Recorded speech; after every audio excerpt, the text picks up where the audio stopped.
Portland Mayor Keith Wilson has his sight set on this church off Southeast Powell Boulevard and 148th Avenue for the city's next overnight shelter.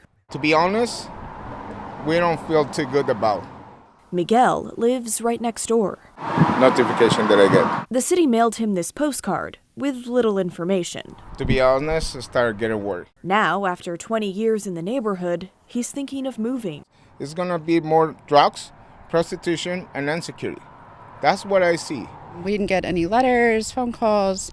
Emily also lives next to the planned shelter site, an area that she says already struggles with the side effects of homelessness and crime. So we're feeling kind of neglected in general.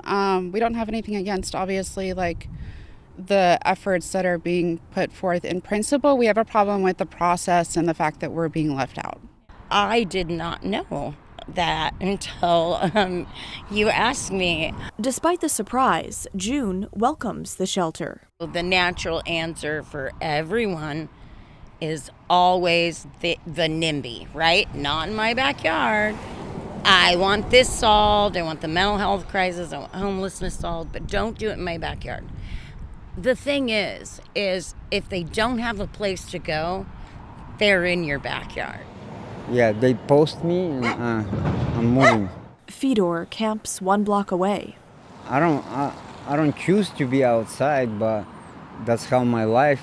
I almost died, and when I get out from hospital, I lose my job and then I lose my apartment. There's one thing, he says, holding him back from accepting shelter. I mean, it's a good thing, but I can't leave my dog.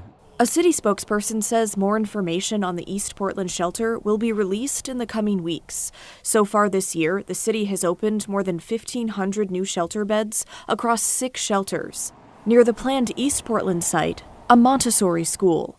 Staff there tells KGW they're meeting with city leaders Friday. The organizations and the parties that are involved in making these decisions, they get to clock out and go home. And we live here, so I just wanted to reiterate that for the people that are making these decisions.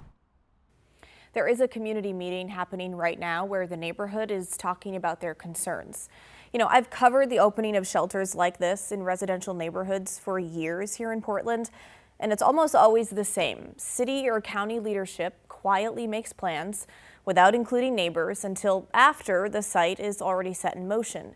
In some cases, good neighbor agreements between the community, the government, and the shelter operator aren't signed until months after the shelter opens. You know, one man I talked with today, he had a good point. He said the city and the church in this case had an opportunity to include the neighborhood, yet many feel blindsided and are now left with little confidence that this will be a collaborative process.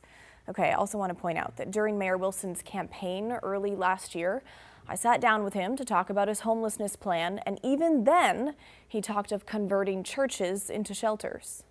We're going to immediately begin marshaling all of the private-public partnerships, whether it's churches, and as mayor, I'll have access to hundreds of facilities. Okay, now it's your turn. What do you think about the location of this new site? Do you live in that area, or maybe you've experienced the same thing in your neighborhood? Let us know. Email the story at kgw.com or call and leave us a voicemail, 503-226-5090.